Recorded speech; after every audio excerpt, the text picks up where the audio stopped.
नमस्कार दोस्तों, creative life with Gokul में आपका स्वागत है। आशा करती हूँ दोस्तों, जो मैं कार्तिक मास का महात्म्य, जो धार्मिक कहानियाँ आप लोगों के समक्ष लेकर आती हूँ, वह सब आपको पसंद आती होंगी। दोस्तों, वीडियो को ज़्यादा लंबा ना करते हुए वीडियो को लाइक, शेयर और सब्सक्राइब कीजिएगा, क्योंकि आपके एक लाइक से मेरा बहुत ज़्यादा मोटिवेशन बढ़ता है। और शेयर जब आप लोग करेंगे तो ज़्यादा से ज़्यादा लोग इसका फ़ायदा उठा सकेंगे और अपने कार्तिक मास के माह में वो भी पुण्य के भागी बन सकेंगे। भगवान श्री चंद्र जी महाराज ने कहा, पहले उज्जैन में एक महापापी और दुरात्मा धनेश्वर नामक ब्राह्मण रहता था।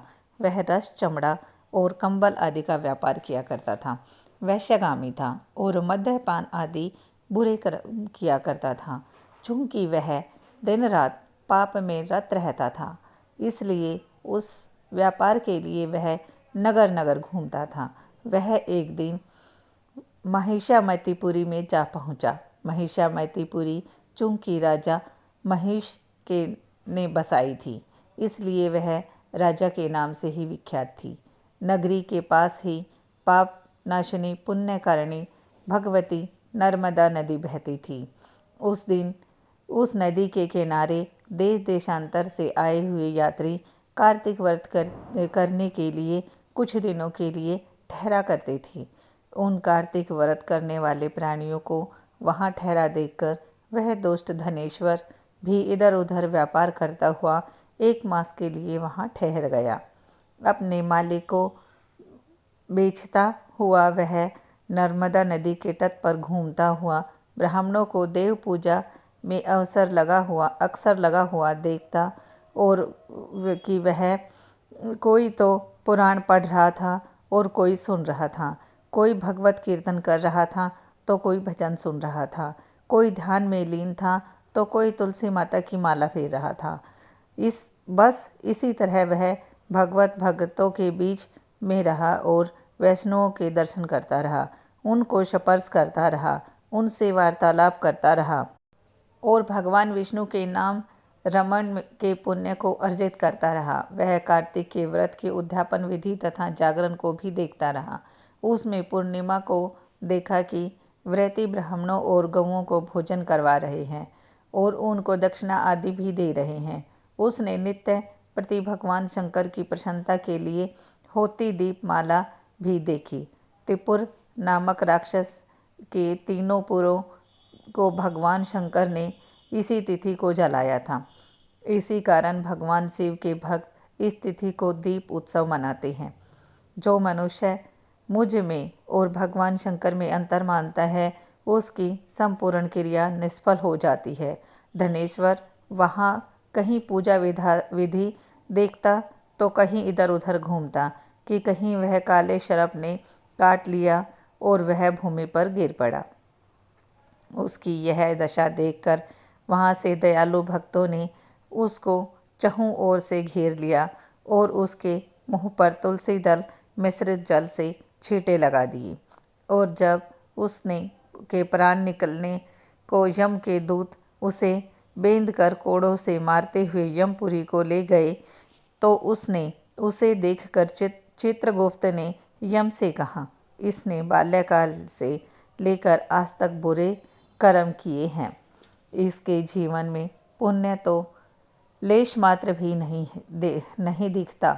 यह मैं पूरा 1 वर्ष आपको सुनाता रहूं तो भी इसके पापों की सूची समाप्त नहीं होगी। यह महापापी है, अतः इसको इस 1 कल्प तक घोर नरक में डालना चाहिए। चित्रगुप्त की बात सुनकर यमराज ने बड़े क्रोध से भरकर उसको अपना कालनेम से बांधकर भयंकर रूप दिखाते हुए अपने अनुचरों को आज्ञा दी। उसने कहा, हे प्रेत सेनापतियों, इस दुष्ट पाप मूर्ति को मुगदरों से मारते हुए कुंभीपाक नरक में फेंक दो। भगवान श्री कृष्णचंद्र जी महाराज ने कहा। यह सुनकर प्रेत सेनापति ने मुगदरों से उसका सिर फोड़ने को कहा। कुंभीपाक नरक में ले जाकर खोलते हुए तेल में कढ़ाई में छोड़ दिया। प्रेत सेनापतियों ने जो ही उसे तेल की कढ़ाई में फेंका, तो ही लपलपाती हुई आग अपने आप ठंडी हो गई, जैसे कि प्रहलाद को अग्नि में डालते ही वह अग्नि ठंडी हो गई थी।